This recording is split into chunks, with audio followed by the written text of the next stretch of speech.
Most people think the Haggadah is a book you read. The kibbutzim thought it was a book you write. For over a century, Israel's kibbutzim have been quietly running one of the boldest experiments in Jewish life, treating the Haggadah not as a fixed text, but as a framework, rewritten each year to reflect the present. In this episode, we sit down with the team from the Shittim Institute, custodians of an extraordinary archive of kibbutz-related rituals, texts, and traditions. Through their traveling exhibit, Haggadah of Hope, we encounter voices from the Gaza border communities, some written decades ago, others in the immediate aftermath of October 7. The result is a profound reframing of Passover, not as a story about what happened, but as a story we are living, a story of resilience. This week, more than ever, please take a look at the accompanying Sefaria source sheet, which contains images of the traveling show, along with audio recordings I made, and with the texts that are cited and many that are not. Welcome to Madlik. My name is Jeffrey Stern, and at Madlik we light a spark or shed some light on a Jewish text or tradition. Along with Rabbi Adam Mintz, we host Madlik Disruptive Torah on your favorite podcast platform, and now on YouTube and Substack. We also publish a source sheet on Sefaria, and a link is always included in the show notes. This week is just a week before Passover, and we have the distinct pleasure of visiting with our friends at the Shittim Institute. In past pre-Passover episodes, they have shared with us Haggadot from the kibbutzim, and we have explored something we call Yahadut Yisraelit, which is the organically grown secular but culturally rich Judaism created by pioneers on Israel's kibbutzim starting in the 20s and the 30s. Today, we are catching up with Eran Yarkoni, the CEO of Shittim Institute, and Anton Marks, in, of all places, Congregation Adat Israel in Philadelphia. They are visiting the U.S. with a traveling exhibit called Haggadah of Hope.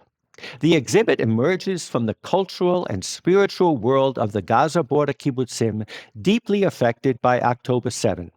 For decades, these communities have created and read their own Haggadot, texts that reflect their values, struggles, and hopes. Today, these Haggadot stand as a living legacy, carrying voices of creativity, responsibility, and moral courage in the face of profound loss.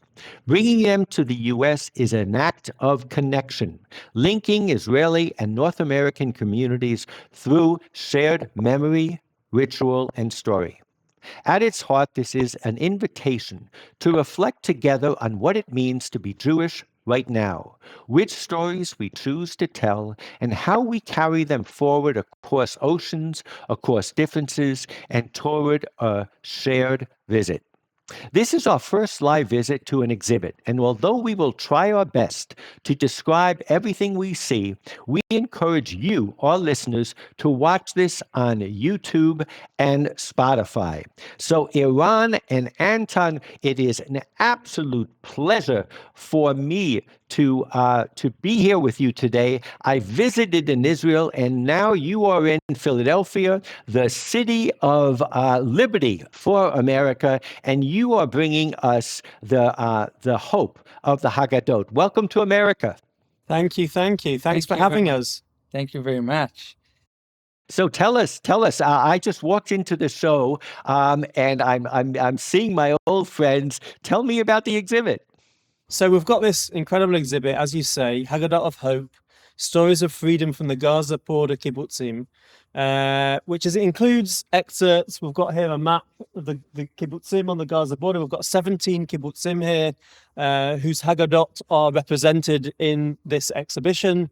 We're traveling around the East Coast of North America, from New York, New Jersey, Pennsylvania, and then up to Massachusetts, 14 locations in 13 days.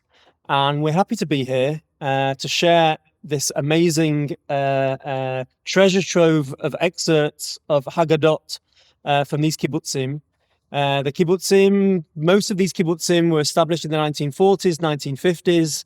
And up until today, they have been rewriting and revisiting their Haggadot. Incredible pieces of art and creativity and unbelievable messages of hope and optimism, which is, even we've got Haggadah here represented from 2024, 2025, communities that have experienced incredible amounts of trauma, incredible amounts of loss, and yet their Haggadah, when you flick through the pages, are expressing their hopes and their dreams for a better future, for peace. And so, the exhibition is here in North America. We've already done a couple of events. We're now in our third community.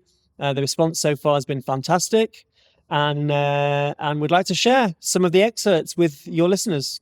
Fantastic. We're commanded in the Haggadah to act as though we are going out of Egypt. And it seems to me that every generation that celebrates the Seder, we're actually living in different periods. Sometimes it's a golden age. I think most American Jews and maybe some Israelis are used to the Seder being a celebration. We live in good times. We have so much to be thankful for. Our predecessors might have suffered.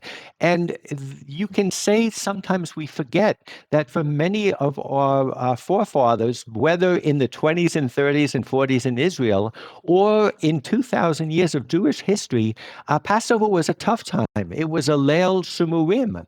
And I think to have us look at Haggadot from that time period, people that we can really associate with. I mean, the 20s and 30s and 40s weren't that long ago.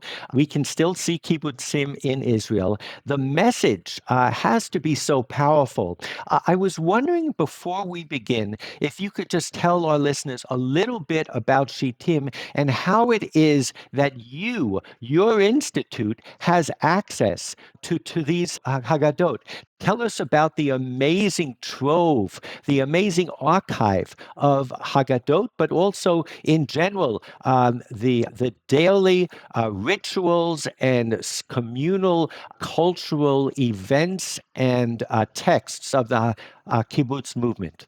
So I can tell you that Shittim Institute was established by Aryeh Ben Gurion, the nephew of the famous David Ben Gurion, and he was an educator on Kibbutz Bet HaShita up in the north of Israel between Afula and Bet Shan, Kibbutz Bet HaShita, and he was looking for materials that he could use in his educational work with the kids of the kibbutz, and he started collecting materials that had been put together on his kibbutz for different holidays and festivals, whether it was programs for Bar Bat Mitzvah, whether it was for Pesach, whether it was for Yom Ha'atzmaut or other festivals. And at a certain point, he was like, okay, I've collected these materials for my kibbutz, but surely there are other kibbutzim that are creating materials, and that there are other educators on other kibbutzim that would like materials similarly to me to work with the kids. And so he started wandering around the neighboring kibbutzim and he started collecting these materials.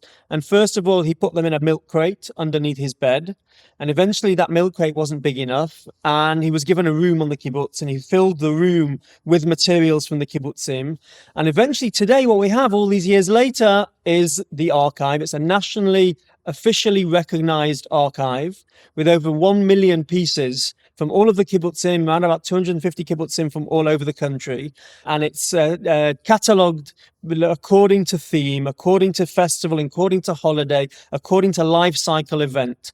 All of these materials, they say that if you put them end to end, it will reach a third of a mile in distance, most of which is available, accessible digitally on our website, which exists today in English, Hebrew, and Spanish.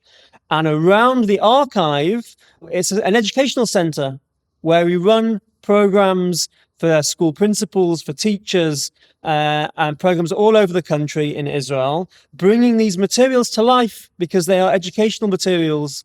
And we're putting together lots of programs. On top of that, we're today mentoring, working together with the cultural coordinators of kibbutzim on the Gaza border, now also communities in the north that have been evacuated.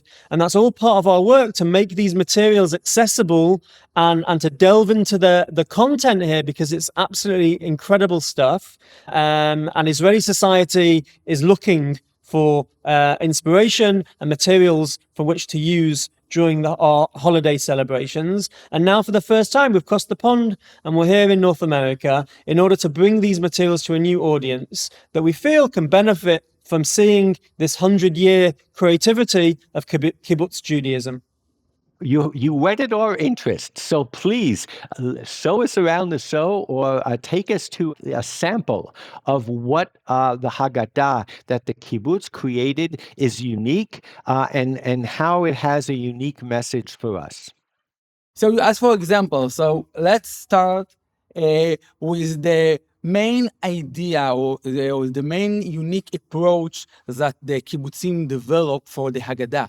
They looked after how to tell the story not as an historical story that finished 3,000 years ago, but as a continuous story that we are still a part of it, because they wanted that the story of the Exodus will be as inspiration for their own journey. And this is the main entrance, let's say, to understand the secrets of the Haggadah of the kibbutzim. So we can see, like here in the kibbutz Givim, when they talked about Bechol Dor Vador, so they draw a painting of a woman that came out from Egypt, and it's like a chain of people and continuity till their days in the 1950s, when the last chain is the pioneer who arrived to establish kibbutz Gvar'am in the Gaza border. So this is an interesting example. Another one. So Eran, let me stop you for a second, because for those of us who cannot see the video, it kind of reminds me of sometimes you see when people describe evolution, where they have a primitive, whether it's a monkey or whatever, and then slowly it evolves through Neanderthal man, and then through the caveman up until present day man, and that drawing kind of captures that. And what that means is evolution is not simply a way of understanding what you're looking at, but the word actually works, that for the person who drew that image, Judaism had evolved. And when you evolve, where you are today is critical, but you can never forget your past. Your past gives more meaning to where you are today. And so in every generation, Bechol Dor Vador reminds us of Lid Dor Vador. It's both a Masorah, a tradition, but it's also an evolution. Things change. I love it. So just to continue what you said, I will show you another example, a fabulous or very, very exciting example. Just I want that you will be able to see it from before we talked about Gvar'am from 1950, and now I want to show you the same approach that you talked about it from 2024, 2 years ago, half a year after October 7 massacre in kibbutz near Oz, one of the kibbutzim that had the worst hurt in this massacre. They sat around their Haggadah that they wrote a few days before the Seder, and they wrote for themselves like this: as we face the challenge of the creating memory, how will Nir Oz and its people be remembered in the eyes of the history? This book is being written now. The task is ours. So they took the mission to be the history, not just to learn about the history. And as they say to themselves, on these days, half a year after October 7, now we are the history. People will learn about us, and we will need to know it now, to remember it, and to be like symbol, like a lighthouse for others. And now, a word from our sponsor. If there's one thing we value at Madlik Podcast, it's reading texts and talking about them. That's why I'm excited to share something I created called Voice Gift Play. It fits in the palm of your hand like a remote control and clips onto any book. It's inspired by those old school museum audio guides, but this is personal. Voice Gift Play stores up to 10 hours of audio across 999 numbered recordings. You simply enter a number to record a comment, memory, or explanation, and enter the same number to play it back.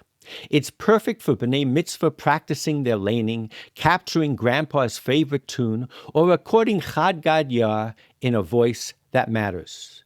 Go to voice.gift. That's www.voice.gift and use code Madlik for 15% off. Thanks. And now back to our podcast. I think most students of Judaism would normally take the concept of B'chol Dor V'Dor and the idea of Chayav Kol Adam to look it upon himself as though he had experienced the Exodus as looking backwards, as re-experienced something in the past. And I think you'll agree with me that what the kibbutznikim did, not only in the 20s and 30s, but 2 years ago in the Haggadah that you show, is that in every generation we are required to rewrite the Haggadah, to write it afresh. If you could just talk to our listeners a little bit about what the traditional kibbutzim Haggadot did in terms of almost including a little almanac or diary of the past year, what soldiers had fallen, what milestones the kibbutz had gone through. That was part of their experience of rewriting the Haggadah every Seder. Yes, if I understood what you said, is that I will say like this, that the right way to use the Haggadah is like a framework, like a vessel that you can fill it with your story and your values that you want to resonate and the things that you want to reinforce. And this is I think this is the right way to celebrate the Passover, is that you need to think, what do you have to bring to the world? What is your own story? And what is your unique part in the long chain of the Jewish peoplehood? Yes, I think we're all touching upon the same subject. Let me ask you this. The picture that you have of the Nir Oz Seder, or the Seder that they wrote that, where did they hold it? Were they in Nir Oz, or they were still... No, on these times they were evacuated to Eilat. They were sitting in a malon, in a hotel, and only 3 or 4 months ago, we're talking about 2 years later, they started to go back to their homes. I'm wondering if the fact that they were in Galut when they had that Seder impacted their Seder.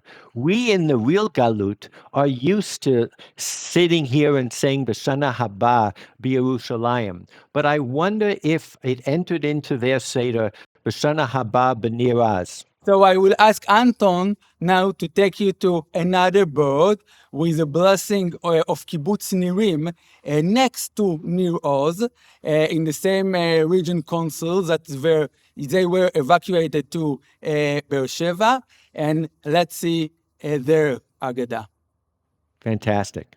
Okay, so as Eran said, Kibbutz Nirim 2024, again, only half a year after the 7th of October massacres, to our return to Nirim, to the kibbutz, to the community, to our land, and to the home we have always loved. So here they are within their Haggadah. The end of the Haggadah is about hope. It's about looking to the future. It's about looking forward and being optimistic. And here is what Kibbutz Nirim are asking for next year, that they will return to their kibbutz after being evacuated, return to their home. Now, was that integrated into Kos Revi'i, into the actual prayer? Exactly. That is their fourth cup in their Haggadah from 2024. That is part of their fourth cup's blessing. Could you read that in Hebrew, please? I could try. לשיבה לנירים, לקיבוץ, לקהילה, להטמתנו ולבית שתמיד אהבנו. It's beautiful. It's beautiful. And you know, had they made that blessing without that, it wouldn't have been authentic. The beauty of these kibbutzim Haggadah is you could argue that they are diverging from the traditional Haggadah, but on the other hand, they are taking the Haggadah more seriously because it is impacting their life. And I think part of what you're doing in this tour is uniting our communities in the United States with those in Israel. And it's at a moment like this when, in fact, all of us, or at least the kibbutznikim, were in Galut, that we have now a special connection that we never had before. And what they read and wrote into their blessing now gives us more meaning to us and potentially helps them have an insight in what it is 2,000 years of Jewish yearning and the way we live, hoping to come to Israel. It's an amazing, by reliving and rewriting the Haggadah, they actually bring it to life and bring our communities together. It's so wonderful. I was actually at Nirim 6 months after the October 7th, and I think what a lot of people don't realize is many of the kibbutzim were celebrating the night before the anniversary of their founding. I don't know whether it was 70 years or 80 years. They were actually doing a seder, if you will, and the next morning this all happened. Just amazing history. I think you're right in terms of what we can learn and what we can take from this. I think the beauty of the Kibbutz Haggadah is that it's not a historical document. It's not a historical document that's set in stone, that ends with the Exodus from Egypt, and that's it. And we're just sitting and we're having a history lesson about what happened. For them, Exodus didn't end with the Yitziat Mitzrayim. It's continual. It's a continual process of what is our Mitzrayim now? What was it when we wrote our Haggadah 5 years ago, when we wrote it 20 years ago, when we wrote it 40 years ago? It's something that's real. It's something that tells the current situation, the current story, and the current dilemmas that we have. And so, yeah, it's set in the present as well as in the past. And it's also looking forward. And so that whole process of rewriting and renewing, we ask on Passover, Ma Nishtana, what has changed this year? And if we ask those questions, we're asking about what our current reality looks like. And therefore, we can always respond and say, how do we respond? And how do we understand our current reality to give us an idea, an understanding of what we should be doing? So I'm glad you mentioned the Ma Nishtana, because in the kibbutzim Haggadot, that's the first thing I go to. I'm a collector of kibbutzim Haggadot, and the first thing I go to is to look at how they changed, how they modified, how they personalized the Ma Nishtana. Do you have a place in the exhibit that you focus on the Ma Nishtana? So yeah, Ma Nishtana is an opportunity to look at the current reality and see how it has changed from the previous year. And so here we've got an example, actually an old example from 1958 at Bor Chayil that I think is interesting before we get on to answering your question about after October 7th. And here Bor Chayil said, on all other nights, we worry about the youth in the diaspora and their struggles. On this night, we trust in their strength and in their role in building the state and our kibbutz home. So what you see here is the connection between Israel and the diaspora, that Israel needs the diaspora and the diaspora needs Israel. And this is what Bor Chayil are putting inside their Haggadah from 1958. I thought that was nice, a nice excerpt to share with you. Do you have that in Hebrew that you could read to us? Is that on the side there? So in Hebrew, we've got שבכל הלילות אנו דואגים על הנוער בארצות הגולה ומאבקו. הלילה הזה כולנו בטוחים בהצלחתו והשתתפותו בבניין המדינה וביתנו הקיבוצי. Beautiful, beautiful. And so that was written in the 30s or 40s? 50s, 58. In the 50s. 58 by Kibbutz Bro Chayil. So they're looking at the diaspora, they're looking at their responsibility towards the diaspora, and they're understanding that the diaspora also has a responsibility to the state. It's amazing to me that the diaspora made it into their Haggadah, that we were, that in itself is such a revelation, that they were doagim, they were worried about the youth of the diaspora. That in itself connects our two communities. Go on. Of course. And then we move across here to Kibbutz Erez from 2024, and they've put in their Haggadah on all other Seders. Again, what has changed this year? On all of the Seders, we sit among neighbors and on green lawns.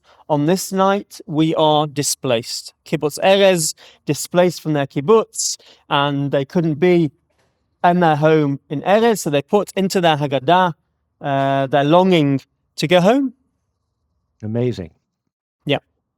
You know, I think most people think that asking questions at the Seder, even including someone who's contrary like the Rasha, or sharing with each other our troubles, our burdens, our questions, would detract from the power of the Seder. But I think what these Nishtana show is that actually by identifying the challenges of the moment, you put the challenges of the moment into the context of something that's 2,000, 3,000 years old, something which in the context of everybody seated around the Seder. And so it gives you strength, because at the end of the day, what your show is about, besides connecting the disparate communities of Jews and lovers of Israel around the world, it's also how does the Seder give us strength? How does it give us hope for the future? And I think it's not by shying away from the challenges. If anything, what your various excerpts this afternoon have shown is by including them, by writing them into the Haggadah. It's part of the therapy and part of the exercise in terms of uniting us, but also giving us strength. Most certainly. It makes it immediate, it makes it real, it makes it about what we're dealing with right now. And part of the idea of coming now, specifically now, to the US and to meet communities is about trying to grapple with the current challenges that we're facing. And we have many, many shared challenges and shared obstacles that we need to deal with. And to do it together will make us all stronger. So yeah, we've come across, traveled through several countries to make it here in a time of war in order to meet people and have that conversation about the now and about the things that we're dealing with, but also about looking forward to the future and hopefully strengthening each other and giving each other the support that we need in these times. Wonderful. So before I put up the schedule of the show as it goes around the East Coast, what has been the response so far? How many days have you been here? Where have you been so far? And what has been the response? Maybe give us some anecdotes that impressed you or that made an impact on you. Yeah, I mean, this is the third day we've been here. We're in Philadelphia. We've been in two communities yesterday and the day before. Today is the third. And then after today, we head towards New York. What can I say? We've had tears. We've had people where this experience, this exhibition has been a very touching and very emotional. Passover has a place in, I think, every Jew's heart. It's a time for family and a time to think back. Again, that question we keep returning to of what's different this year from last year. People have been recalling missing family members, both in Israel in the war, but also those that have passed away in the last 12 months. And people have really, really responded well and connected. It's very different on a lot of levels. The kibbutz celebration of the Seder to how communities celebrate here. On the other hand, yeah, there's similar questions about the guests and about how we set up the tables, but also the deeper questions of where we are today and what does it mean to be free, and what's challenging us to be free right now. What are the things that we need to, what are the chains that we need to break out from? And I think the Kibbutz Haggadah and the Kibbutz way of asking these deep and meaningful and difficult questions is meeting people where they are right now in America. And I'm looking forward to meeting more people, having more responses and more conversations, because it definitely sparks conversation. And for me, that's what it's about.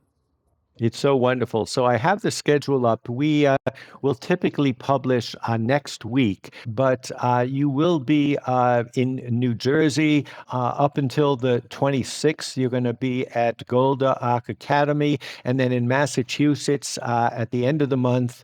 And hopefully this can become something that's ongoing, because I reach out to you guys every Chag. I think your email address and maybe the URL of the Shittim Institute is Chagim. Yep. It's holidays. Yep. Whenever there is a holiday, and we've done an episode on Shavuot last year, it's just amazing how the kibbutzim members, some of them came from traditional backgrounds and were very learned, but how they adopted our traditions and made it relevant and made it their own.